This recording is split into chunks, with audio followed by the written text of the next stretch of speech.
hair of the other 24 girls came to light. The wooden club used to kill the victims was found, and the linen knapsack. The evidence was overwhelming. The order was given to toll the church bells. The presiding judge announced by proclamation and public notice that the infamous murderer of young girls, sought now for almost 1 year, had finally been captured and was in custody. 48. At first people did not believe the report. They assumed it was a ruse by which the officials were covering up their own incompetence and attempting to calm the dangerously explosive mood of the populace. People remembered only too well when the word had been that the murderer had departed for Grenoble. This time fear had set its jaws too firmly into their souls. Not until the next day, when the evidence was displayed on the church square in front of the provost court, and it was a ghastly sight to behold, 25 garments with 25 crops of hair, all mounted like scarecrows on poles set up across the top of the square opposite the cathedral, did public opinion change. Hundreds of people filed by the macabre gallery. The victims' relatives would recognize the clothes and collapse screaming. The rest of the crowd, partly because they were sensation-seekers, partly because they wanted to be totally convinced, demanded to see the murderer.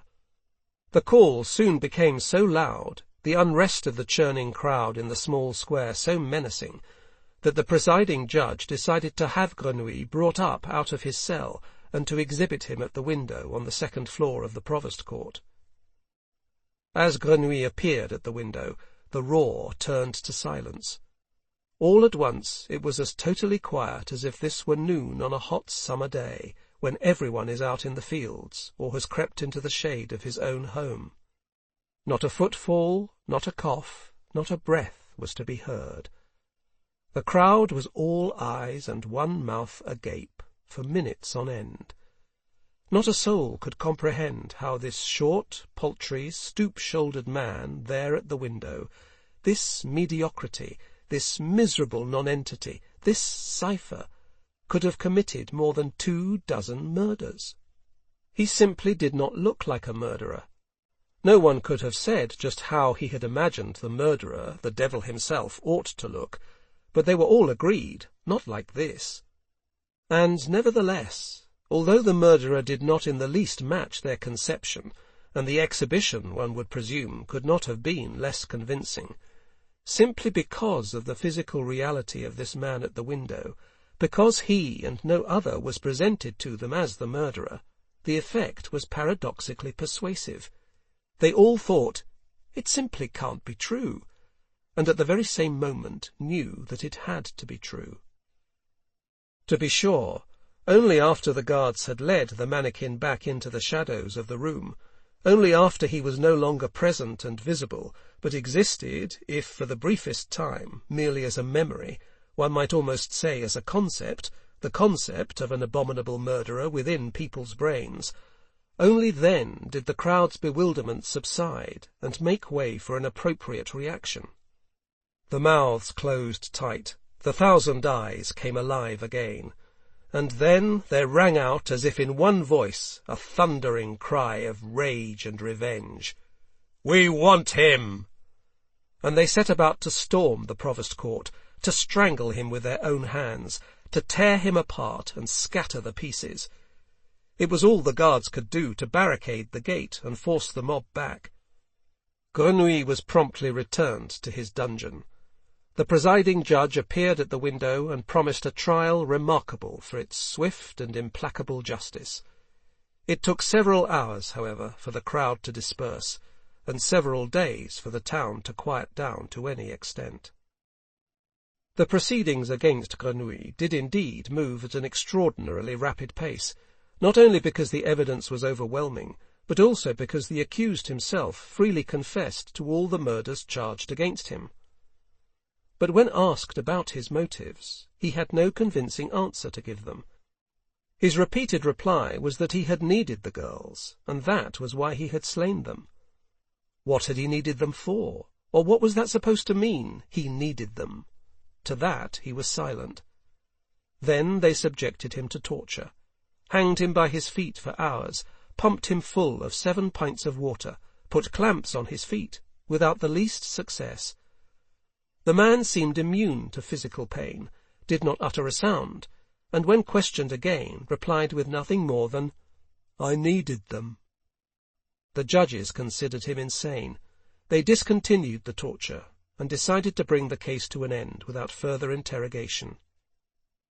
The only delay that occurred after that was a legal squabble with the magistrate of Draguignan, in whose jurisdiction La Napoule was located, and with the Parliament in Aix, both of whom wanted to take over the trial themselves. But the judges of Grasse would not let the matter be wrested from them now. They were the ones who had arrested the culprit. The overwhelming majority of the murders had been committed in the area under their jurisdiction, and if they handed the murderer over to another court, there was the threat of the pent-up anger of the citizenry. His blood would have to flow in Grasse. On April the 15th, 1766, a verdict was rendered and read to the accused in his cell.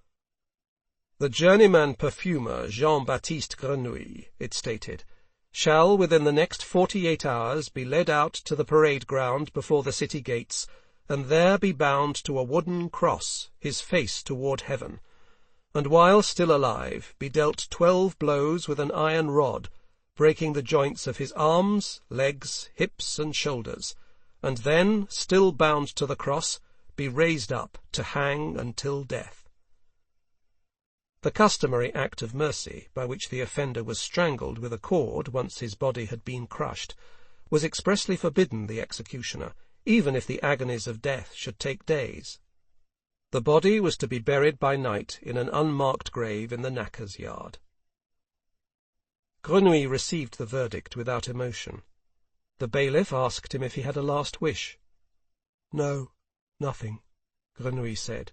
He had everything he needed. A priest entered the cell to hear his confession, but came out again after 15 minutes with nothing accomplished. When he had mentioned the name of God, the condemned man had looked at him with total incomprehension, as if he had heard the name for the first time, had then stretched out on his plank bed and sunk at once into a deep sleep. To have said another word would have been pointless. During the next 2 days, many people came to see the famous murderer at close range. The guards let them peek through the shutter in the door, and demanded 6 sols per peek. An etcher who wanted to prepare a sketch had to pay 2 francs. His subject, however, was rather a disappointment. The prisoner, bound at his wrists and ankles, lay on his plank bed the whole time and slept. His face was turned to the wall, and he responded to neither knocks nor shouts. Visitors were strictly banned from the cell, and despite some tempting offers, the guards did not dare disregard this prohibition. It was feared the prisoner might be murdered ahead of time by a relative of one of his victims. For the same reason, no one was allowed to offer him food. It might have been poisoned. During the whole period of imprisonment, Grenouille's food came from the servants' kitchen in the bishop's palace, and had first to be tasted by the prison warden. The last 2 days, however, he ate nothing at all. He lay on his bed and slept. Occasionally his chains rattled, and if the guard hurried over to the shutter, he could watch Grenouille take a drink from his canteen, then throw himself back on his plank bed and go back to sleep. It seemed as if the man was so tired of life that he did not want to experience his last hours awake. Meanwhile, the parade grounds were readied for the execution. Carpenters built a scaffold, 9 feet by 9 feet square and 6 feet high, with a railing and a sturdy set of stairs. Grasse had never had one as fine as this. Plus a wooden grandstand for local notables and a fence to separate them from the common people, who were to be kept at some distance.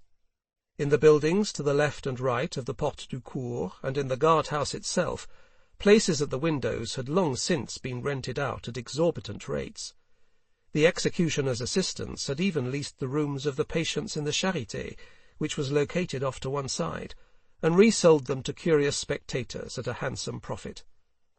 The lemonade vendors stocked up with pitcherfuls of licorice water, The etcher printed up several hundred copies of the sketch he had made of the murderer in prison, touched up a bit from his own imagination. Itinerant peddlers streamed into town by the dozens. The bakers baked souvenir cookies. The executioner, Monsieur Papon, who had not had an offender to smash for years now, had a heavy, squared iron rod forged for him, and went off to the slaughterhouse to practice blows on carcasses. He was permitted only 12 hits, and he had to strike true, crushing all 12 joints without damaging the vital body parts, like the chest or head. A difficult business that demanded a fine touch and good timing. The citizens readied themselves for the event as if for a high holiday. That there would be no work that day went without saying. The women ironed their holiday dresses, the men dusted off their frock coats and had their boots polished to a high gloss. Whoever held military rank or occupied public office, whoever was a guild master, an attorney at law, a notary, a head of a fraternal order, or held any other position of importance, donned his uniform or official garb, along with his medals, sashes, chains, and a periwig powdered to a chalky white. Pious folk intended to assemble immediately afterwards for religious services. The disciples of Satan planned a hearty Luciferian mass of thanksgiving. The educated aristocracy were going to gather for magnetic séances at the manors of the Cabrys, Villeneuves, and Fourmichels. The roasting and baking had begun in the kitchens, the wine had been fetched from the cellars, the floral displays from the market, and the organist and choir were practising in the cathedral. In the Ricci household on the Rue Droite, everything remained quiet. Ricci had forbidden any preparations for the Day of Liberation, as people were calling the murderer's execution day. It all disgusted him. The sudden eruption of renewed fear among the populace had disgusted him. Their feverish joy of anticipation disgusted him. The people themselves, every one of them, disgusted him. He had not participated in the presentation of the culprit and his victims in the cathedral square, nor in the trial, nor in the obscene procession of sensation-seekers filing past the cell of the condemned man. He had requested that the court come to his home for him to identify his daughter's hair and clothing, had given his testimony briefly and calmly, and had asked that they leave him those items as keepsakes, which they did. He carried them to Laura's room, laid the shredded nightgown and undershirt on her bed, spread the red hair over the pillow, sat down beside them, and did not leave the room again, day or night, as if by pointlessly standing guard now he could make good what he had neglected to do that night in La Napoule. He was so full of disgust at the world and at himself, that he could not weep. He was also disgusted by the murderer. He did not want to regard him as a human being, but only as a victim to be slaughtered. He did not want to see him until the execution, when he would be laid on the cross and the 12 blows crashed down upon him. Then he would want to see him from up close, and he had had a place reserved for himself in the front row. And when the crowd had wandered off after a few hours, he wanted to climb up onto the bloody scaffold and crouch next to him, keeping watch, by night, by day, for however long he had to, and look into the eyes of this man, the murderer of his daughter, and drop by drop to trickle the disgust within him into those eyes, to pour out his disgust like burning acid over the man in his death agonies, until the beast perished. And after that? What would he do after that? He did not know. Perhaps resume his normal life, perhaps get married, perhaps father a son, perhaps do nothing at all, perhaps die. It made no difference whatever to him. To think about it seemed to him as pointless as to think about what he would do after his own death. Nothing, of course. Nothing that he could know at this point. 49. The execution was scheduled for 5 in the afternoon. The first spectators had arrived by morning and secured themselves places. They brought chairs and footstools with them, pillows, food, wine, and their children. Around noon, masses of country people streamed in from all directions, and the parade grounds were soon so packed that the new arrivals had to camp along the road to Grenoble and on the terrace-like gardens and fields that rose at the far end of the area. Vendors were already doing a brisk business. People ate, people drank, everything hummed and simmered as at a country fair. Soon there were a good 10,000 people gathered, more than for the crowning of the Queen of the Jasmine, more than for the largest guild procession, more than Grasse had ever seen before. They stood far up on the slopes, they hung in the trees, they squatted atop walls and on the roofs, they pressed together 10 or 12 to a window. Only in the centre of the grounds, protected by the fence barricade, as if stamped and cut from the dough of the crowd, was there still an open space for the grandstand and the scaffold, which suddenly appeared very small, like a toy or the stage of a puppet theatre. And one pathway was left open, leading from the place of execution to the Porte du Cours and into the Rue Droite. Shortly after 3, Monsieur Papin and his henchmen appeared. The applause swept forward like thunder. They carried 2 wooden beams forming a St. Andrew's cross to the scaffold, and set it at a good working height by propping it up on 4 carpenters' horses.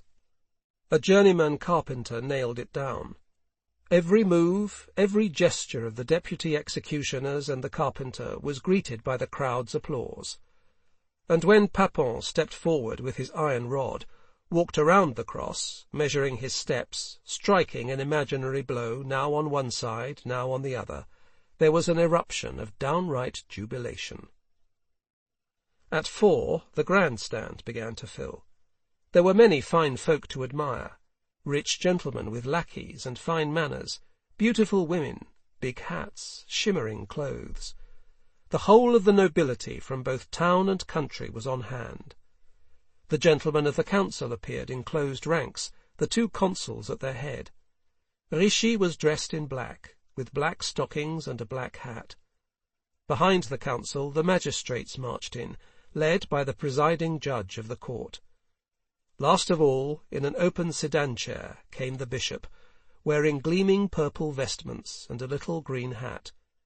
Whoever still had his cap on doffed it now, to be sure. This was awe-inspiring. Then nothing happened for about 10 minutes. The lords and ladies had taken their places.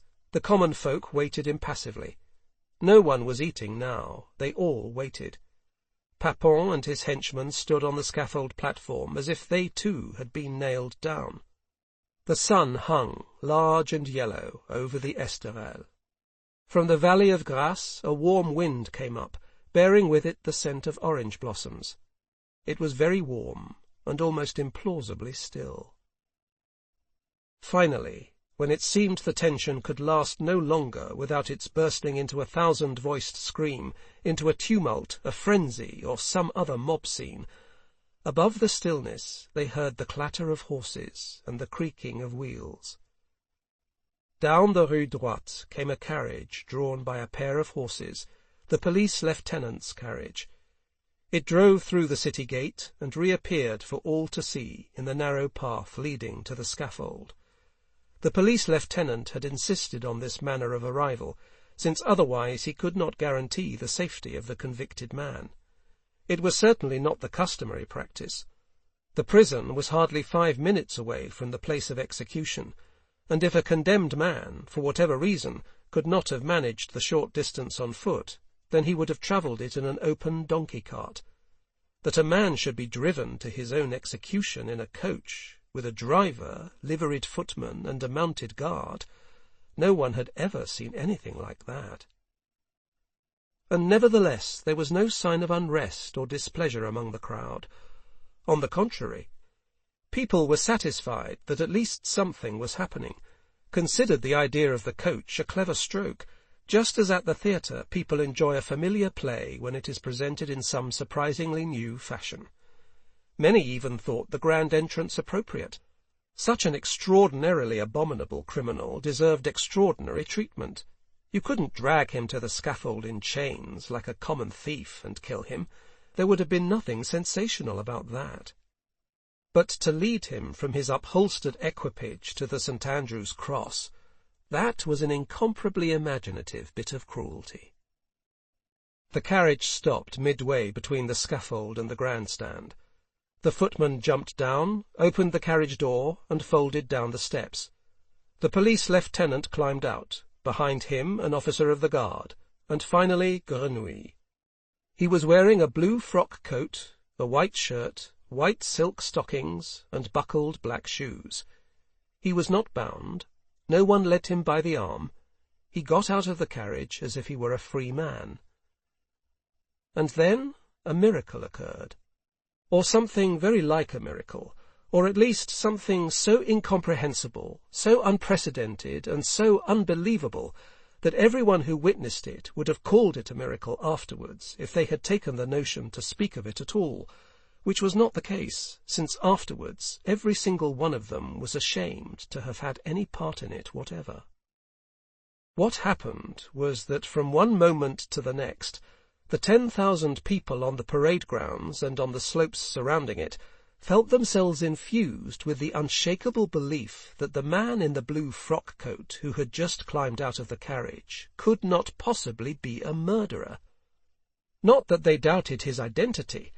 The man standing there was the same one whom they had seen just a few days before at the window of the Provost Court on the church square, and whom, had they been able to get their hands on him, they would have lynched with savage hatred. The same one who, only 2 days before, had been lawfully condemned on the basis of overwhelming evidence and his own confession. The same one whose slaughter at the hands of the executioner they had eagerly awaited only a few minutes before. It was he, no doubt of it. And yet it was not he either. It could not be he. He could not be a murderer. The man who stood at the scaffold was innocence personified. All of them, from the bishop to the lemonade vendor, from the marquis to the little washerwoman, from the presiding judge to the street urchin, knew it in a flash. Papon knew it too, and his great hands, still clutching the iron rod, trembled. All at once his strong arms were as weak, his knees as wobbly, his heart as anxious as a child's. He would not be able to lift that rod, would never in his life have the strength to lift it against this little, innocent man. Oh, he dreaded the moment when they would lead him forward. He tottered, had to prop himself up with his death-dealing rod to keep from sinking feebly to his knees. The great, the mighty Papon! The 10,000 men and women, children and patriarchs assembled there felt no different. They grew weak as young maidens who have succumbed to the charms of a lover. They were overcome by a powerful sense of goodwill, of tenderness, of crazy, childish infatuation, yes, God help them, of love for this little homicidal man, and they were unable, unwilling to do anything about it. It was like a fit of weeping you cannot fight down, like tears that have been held back too long and rise up from deep within you, dissolving whatever resists them, liquefying it and flushing it away. These people were now pure liquid, their spirits and minds were melted. Nothing was left but an amorphous fluid, and all they could feel was their hearts floating and sloshing about within them, and they laid those hearts, each man, each woman, in the hands of the little man in the blue frock coat, for better or worse. They loved him. Grenouille had been standing at the open carriage door for several minutes now, not moving at all. The footman next to him had sunk to his knees, and sank farther still, until achieving the fully prostrate position customary in the Orient before a sultan or Allah. And even in this posture he still quivered and swayed, tried to sink even farther, to lie flat upon the earth, to lie within it, under it. He wanted to sink to the opposite side of the world out of pure subservience. The officer of the guard and the police lieutenant, doughty fellows both, whose duty it was now to lead the condemned man to the scaffold and hand him over to his executioner, could no longer manage anything like a coordinated action. They wept and removed their hats, put them back on, cast themselves to the ground, fell into each other's arms, withdrew again, flapped their arms absurdly in the air, wrung their hands, twitched and grimaced like victims of St. Vitus's dance. The noble personages, being somewhat farther away, abandoned themselves to their emotions with hardly more discretion. Each gave free rein to the urges of his or her heart. There were women who with one look at Grenouille thrust their fists into their laps and sighed with bliss, and others who in their burning desire for this splendid young man, for so he appeared to them, fainted dead away without further ado. There were gentlemen who kept springing up and sitting down and leaping up again, snorting vigorously and grasping the hilts of their swords as if to draw them, and then, when they did, each thrusting his blade back in so that it rattled and clattered. And others who cast their eyes mutely to heaven and clenched their hands in prayer. And there was Monseigneur the Bishop, who, as if he had been taken ill, slumped forward and banged his forehead against his knees, sending his little green hat rolling, when in fact he was not ill at all, but rather for the first time in his life basking in religious rapture. For a miracle had occurred before their very eyes. The Lord God had personally stayed the executioner's hand by disclosing as an angel the very man who had for all the world appeared as a murderer. Oh, that such a thing had happened, here in the 18th century! How great was the Lord, and how small and petty was he himself, who had spoken his anathema without himself believing it, merely to pacify the populace. Oh, what presumption! Oh, what lack of faith! And now the Lord had performed a miracle. Oh, what splendid humiliation! What sweet abasement! What grace to be a bishop thus chastised by God! Meanwhile, the masses on the other side of the barricade were giving themselves over ever more shamelessly to the uncanny rush of emotion that Grenouille's appearance had unleashed. Those who at the start had merely felt sympathy and compassion were now filled with naked, insatiable desire, and those who had at first admired and desired were now driven to ecstasy. They all regarded the man in the blue frock coat as the most handsome, attractive, and perfect creature they could imagine. To the nuns he appeared to be the Saviour in person, to the Satanists as the shining Lord of darkness, to those who were citizens of the Enlightenment as the highest principle, to young maidens as a fairy-tale prince, to men as their ideal image of themselves. And they all felt as if he had seen through them at their most vulnerable point, grasped them, touched their erotic core. It was as if the man had 10,000 invisible hands, and had laid a hand on the genitals of the 10,000 people surrounding him, and fondled them in just the way that each of them, whether man or woman, desired in his or her most secret fantasies. The result was that the scheduled execution of one of the most abominable criminals of the age degenerated into the largest orgy the world had seen since the 2nd century before Christ. Respectable women ripped open their blouses, bared their breasts, cried out hysterically, threw themselves on the ground with skirts hitched high. The men's gazes stumbled madly over this landscape of straddling flesh. With quivering fingers they tugged to pull from their trousers their members, frozen stiff by some invisible frost. They fell down anywhere with a groan, and copulated in the most impossible positions and combinations. Grandfather with virgin, odd jobber with lawyer's spouse, apprentice with nun, Jesuit with Freemason's wife, all topsy-turvy, just as opportunity presented. The air was heavy with the sweet odour of sweating lust, and filled with loud cries, grunts, and moans from 10,000 human beasts. It was infernal. Grenouille stood there and smiled. Or rather, it seemed to the people who saw him that he was smiling, the most innocent, loving, enchanting, and at the same time most seductive smile in the world. But in fact it was not a smile, but an ugly, cynical smirk that lay upon his lips, reflecting both his total triumph and his total contempt. He, Jean-Baptiste Grenouille, born with no odour of his own on the most stinking spot in this world, amid garbage, dung, and putrefaction, raised without love, with no warmth of a human soul, surviving solely on impudence and the power of loathing, small, hunchbacked, lame, ugly, shunned, an abomination within and without, he had managed to make the world admire him. To hell with admire, love him, desire him, idolize him. He had performed a Promethean feat. He had persevered until, with infinite cunning, he had obtained for himself that divine spark, something laid gratis in the cradle of every other human being, but withheld from him alone. And not merely that, he had himself actually struck that spark upon himself. He was even greater than Prometheus. He had created an aura more radiant and more effective than any human being had ever possessed before him, and he owed it to no one, not to a father nor a mother, and least of all to a gracious God, but to himself alone.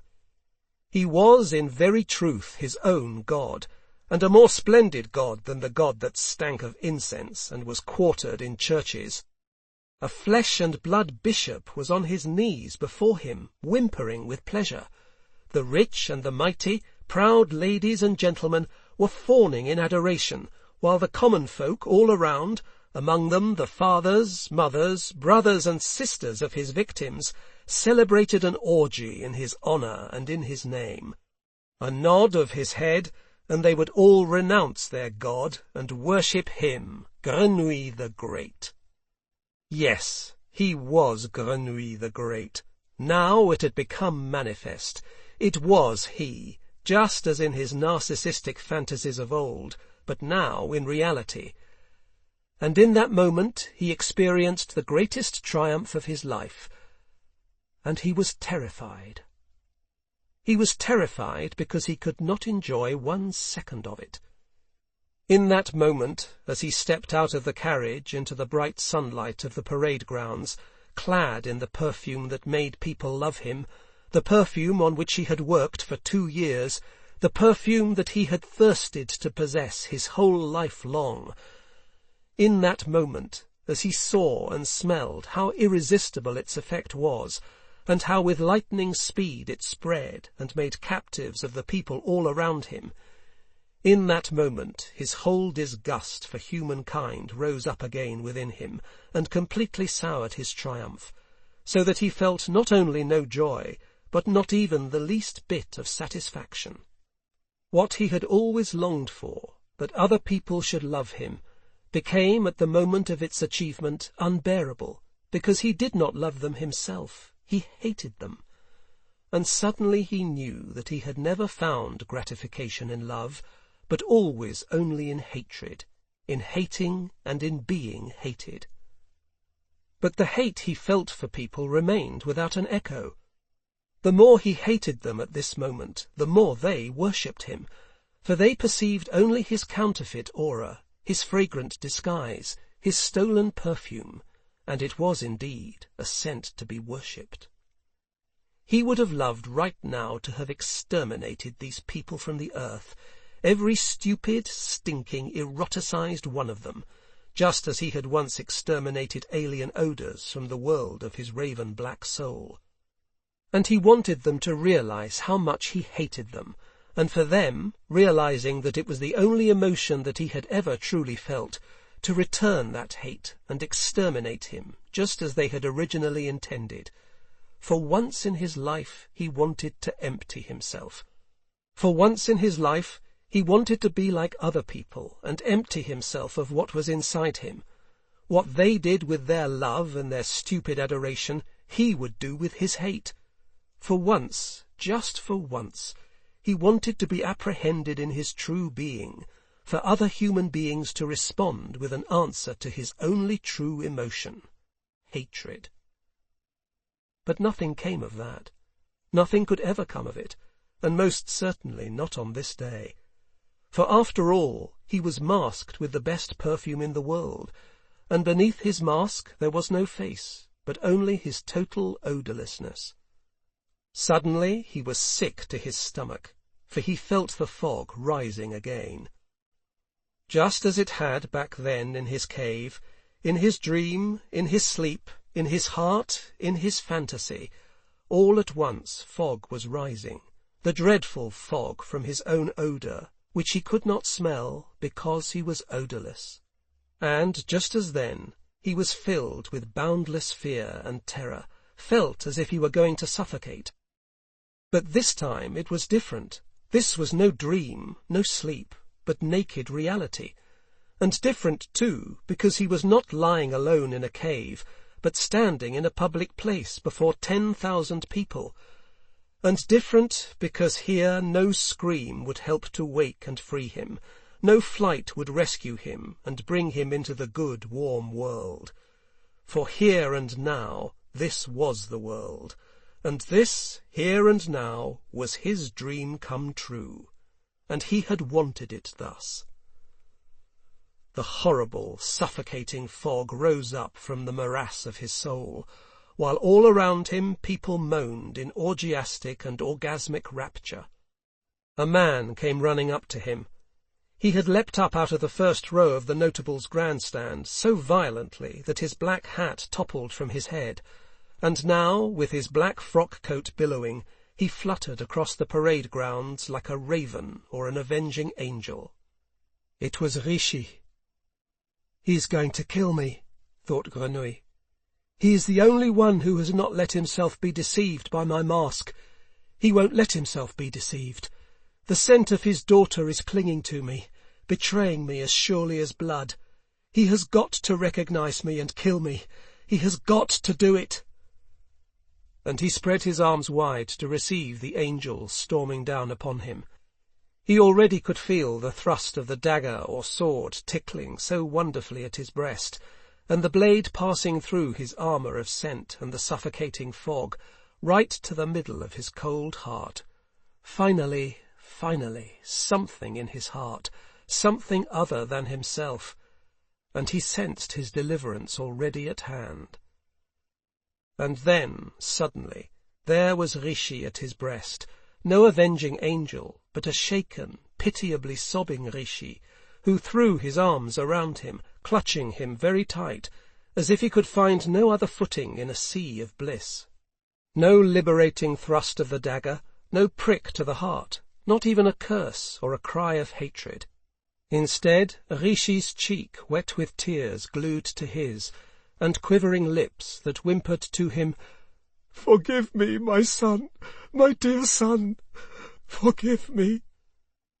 With that, everything within him went white before his eyes, while the world outside turned raven black. The trapped fog condensed to a raging liquid, like frothy boiling milk. It inundated him, pressed its unbearable weight against the inner shell of his body, could find no way out. He wanted to flee, for God's sake, to flee, but where? He wanted to burst, to explode, to keep from suffocating on himself. Finally he sank down and lost consciousness. 50. When he again came to, he was lying in Lord Richie's bed. The reliquary of clothes and hair had been removed. A candle was burning on the night-table.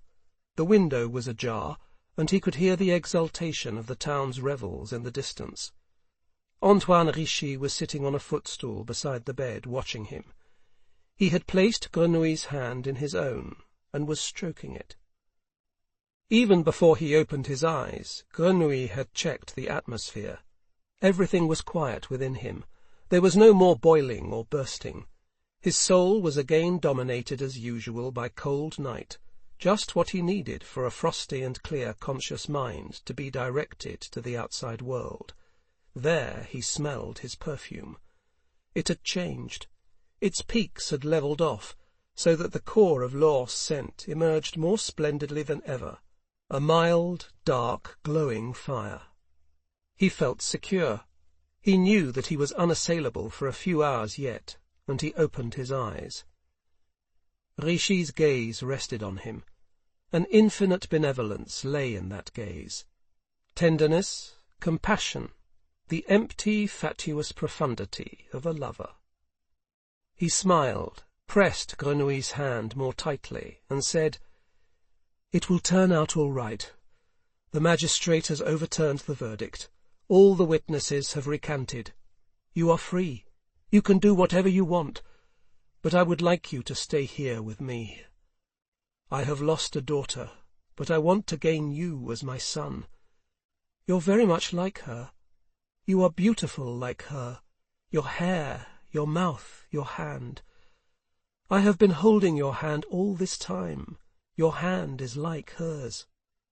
And when I look into your eyes, it's as if she were looking at me. You are her brother, and I want you to become my son, my friend, my pride and joy, my heir. Are your parents still alive?" Grenouille shook his head, and Richie's face turned beet-red for joy. "Then you will be my son?" he stammered, jumping up from his stool to sit on the edge of the bed and clasp Grenouille's other hand as well. "Will you? Will you? Will you have me for a father? Don't say anything. Don't speak. You are still too weak to talk. Just nod." Grenouille nodded, and joy erupted from Richie's every pore like scarlet sweat, and he bent down to Grenouille and kissed him on the mouth. "Sleep now, my dear son," he said, standing back up again. "I will keep watch over you until you have fallen asleep." And after he had observed him in mute bliss for a long time, "You have made me very, very happy." Grenouille pulled the corners of his mouth apart, the way he had noticed people do when they smile. Then he closed his eyes. He waited a while before letting his respiration grow easy and deep like a sleeper's. He could feel Richie's loving gaze on his face. At one point he felt Richie bending forward again to kiss him, but then refraining for fear of waking him. Finally the candle was blown out, and Richie slipped on tiptoe from the room. Grenouille lay there until he could no longer hear a sound in the house or the town. When he got up, it was already dawn. He dressed and stole away, softly down the hall, softly down the stairs, and through the salon, out onto the terrace. From there you could see over the city wall, out across the valley surrounding Grasse, in clear weather probably as far as the sea. A light fog, or better a haze, hung now over the fields, and the odours that came from them, grass, broom and rose, seemed washed clean, comfortably plain and simple. Grenouille crossed the garden and climbed over the wall. Out on the parade grounds he had to fight his way through human effluvia before he reached open country. The whole area and the slopes looked like a gigantic debauched army camp. Drunken forms by the thousands lay all about, exhausted by the dissipations of their nocturnal festivities, many of them naked, many half exposed, half covered by their clothes, which they had used as a sort of blanket to creep under. It stank of sour wine, of brandy, of sweat and piss, of baby shit and charred meat. The campfires where they had roasted, drunk and danced were still smoking here and there. Now and then a murmur or a snigger would gurgle up from the thousands of snores.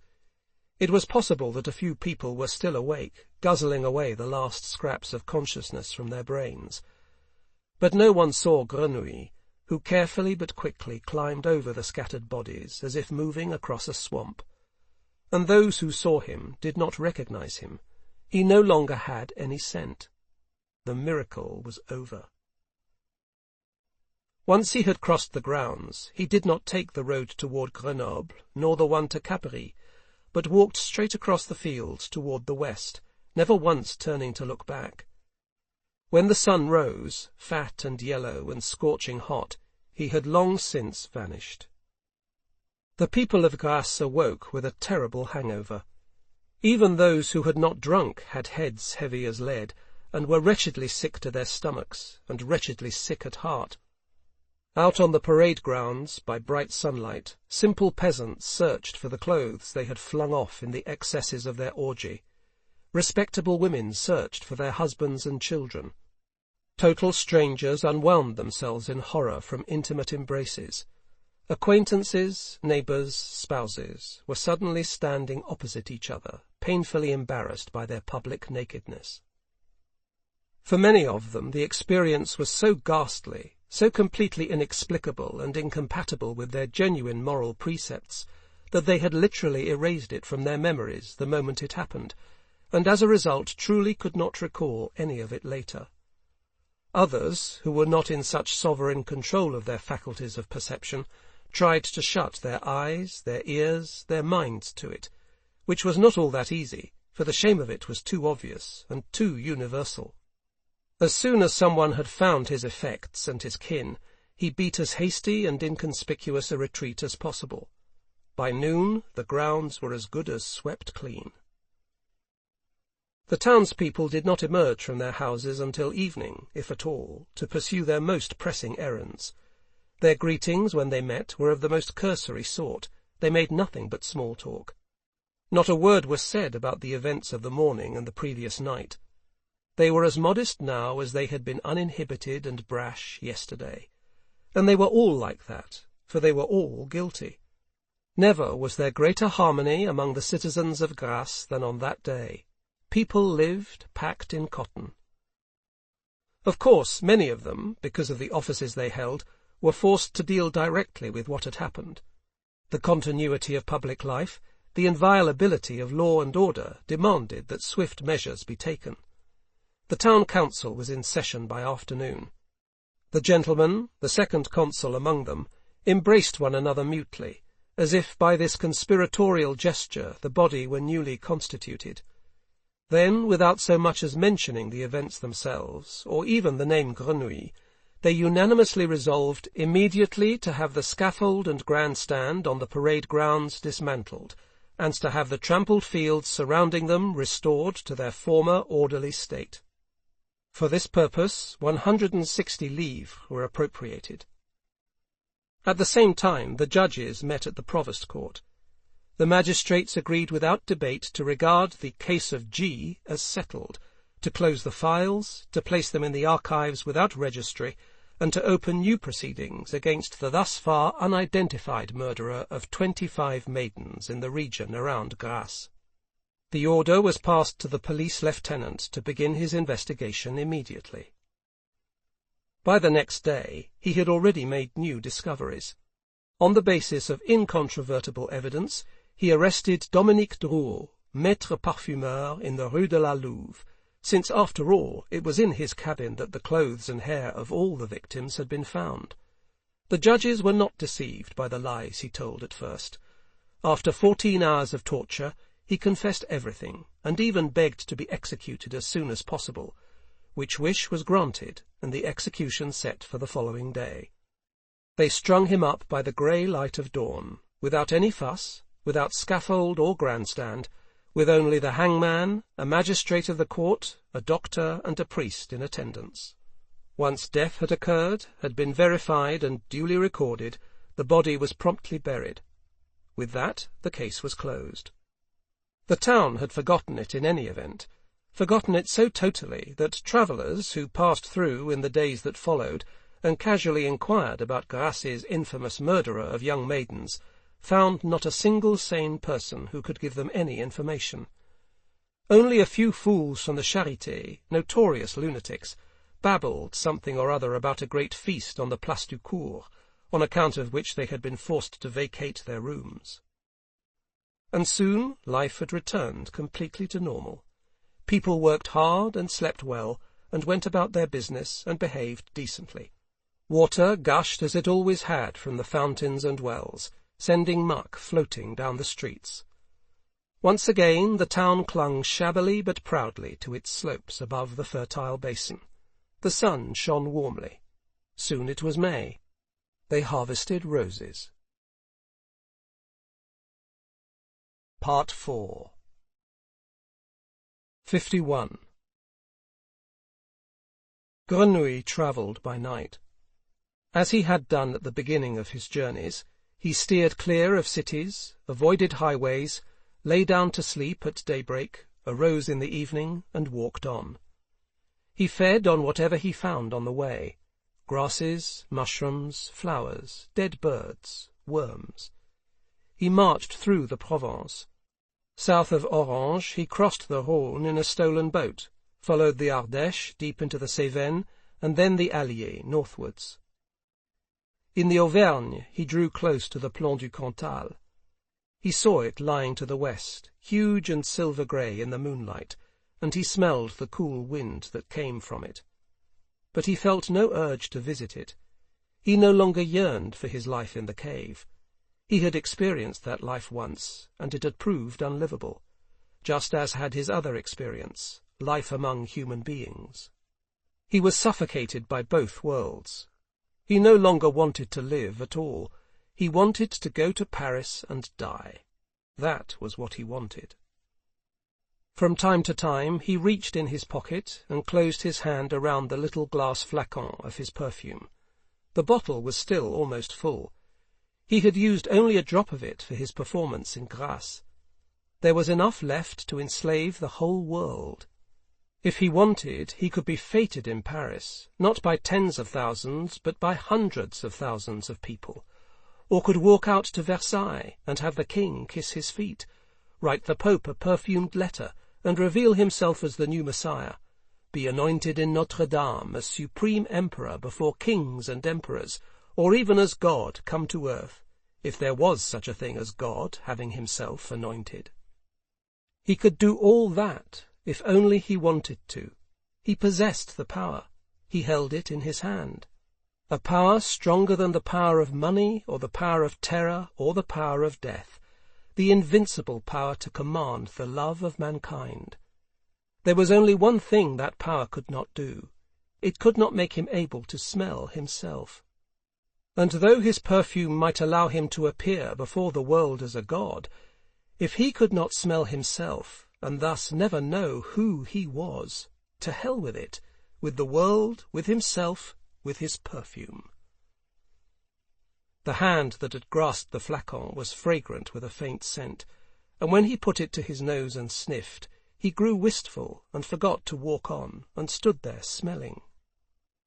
No one knows how good this perfume really is, he thought. No one knows how well made it is. Other people are merely conquered by its effect, don't even know that it's a perfume that's working on them, enslaving them.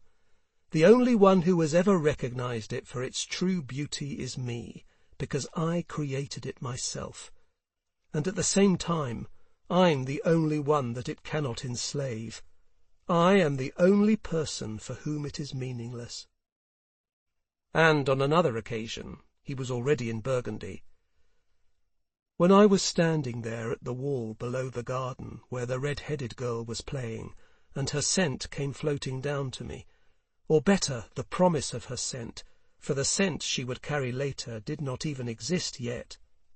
Maybe what I felt that day is what the people on the parade grounds felt when I flooded them with my perfume. But then he cast the thought aside. No, it was something else, because I knew that I desired the scent, not the girl. But those people believed that they desired me, and what they really desired remained a mystery to them. Then he thought no more, for thinking was not his strong point. And then, too, he was already in the Orléanais. He crossed the Loire at Sully. The next day he had the odour of Paris in his nose. On June the 25th, 1766, at 6 in the morning, he entered the city via the Rue Saint-Jacques. It turned out to be a hot day, the hottest of the year thus far. The thousands of odours and stenches oozed out as if from thousands of festering boils. Not a breeze stirred. The vegetables in the market stalls shrivelled up. Meat and fish rotted. Tainted air hung in the narrow streets. Even the river seemed to have stopped flowing, to have stagnated. It stank.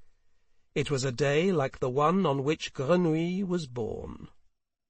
He walked across the Pont Neuf to the right bank, and then down to Les Halles and the Cimetière des Innocents. He sat down in the arcades of the charnel house bordering the Rue aux Fers.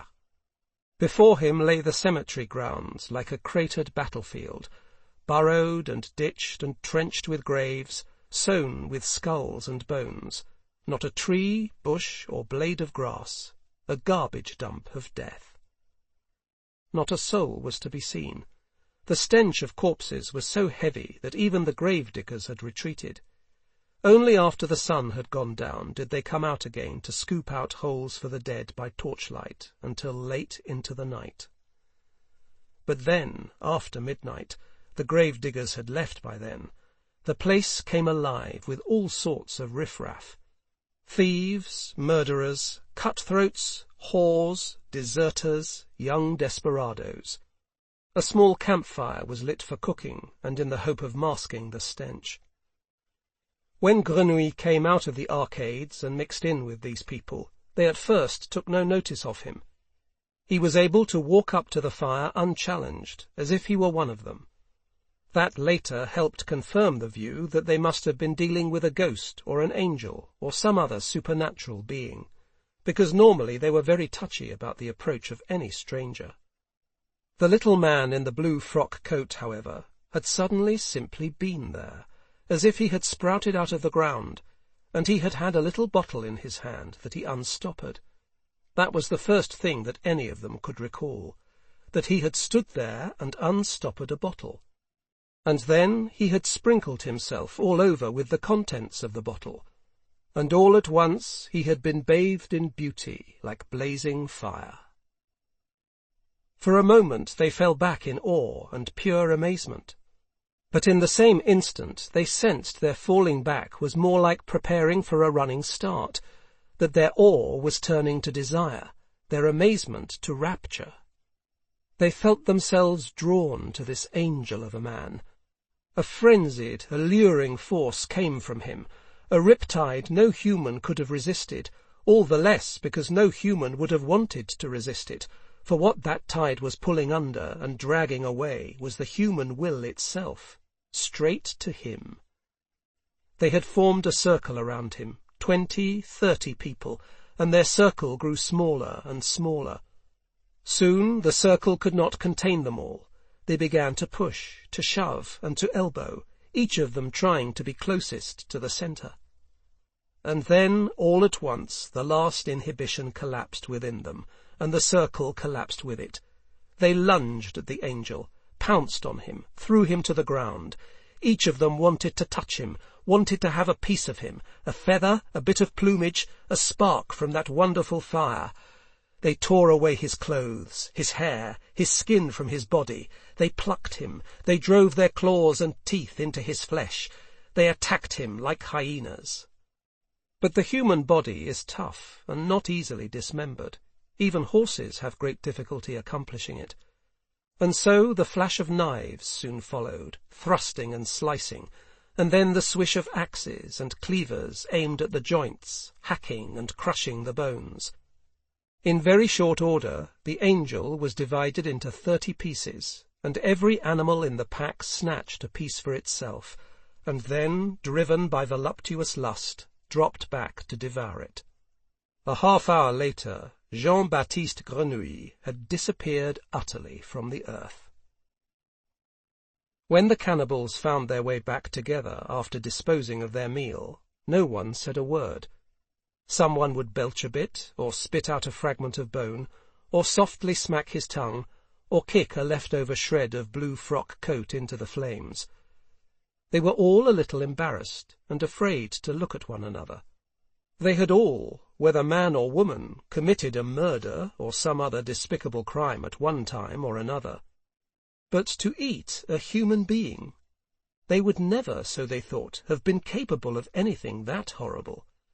And they were amazed that it had been so very easy for them, and that, embarrassed as they were, they did not feel the tiniest bite of conscience.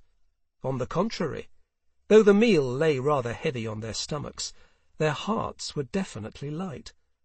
All of a sudden there were delightful bright flutterings in their dark souls, and on their faces was a delicate virginal glow of happiness.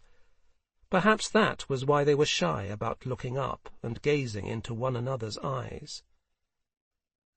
When they finally did dare it, at first with stolen glances and then candid ones, they had to smile. They were uncommonly proud.